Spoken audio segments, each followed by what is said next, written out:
Okay, so first of all, if we can just ask you to start off by introducing yourself, please. Hi, I'm Andy Mabbett. I'm a freelance consultant in the digital field, so web, social media and things like that. But also wearing my other hat today while I'm here, I'm a trustee and webmaster of the West Midland Bird Club, which is an ornithological charity in the West Midland region.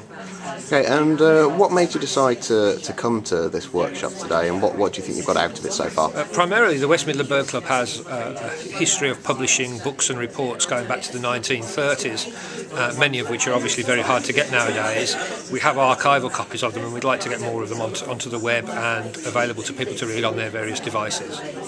Okay, and how are the kind of tasks that we've done so far as part of the workshop, how have you found those? I mean, have you found that they're the kind of thing that anybody could do themselves, or? I found them fairly easy to understand and very useful in terms of bringing my skills up to speed. Not as onerous as I thought they were going to be, and anybody who's got even the most rudimentary knowledge of editing HTML or could learn to use it in 20 minutes could publish an ebook. And are you going to be using this much in your own work outside of the Bird Club archives? Certainly, it's a skill I'll be able to offer as part of my portfolio, and I'll find it out if it's something I can bundle when I'm doing work for people, or if they specifically want to employ me to do it, so I can do it for them.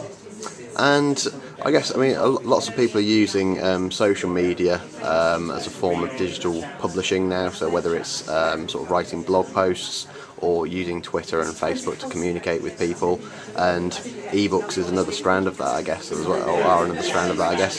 How do you see digital publishing changing the way that you work and also the way that you read content that other people are producing? Well, digital publishing in the wider sense, with blogs and Twitter and Facebook and all that, it is the way I work. It hasn't just affected the way I work. It's a very important part of life for me, both for work and socially. E-books being a strand of that is relatively new.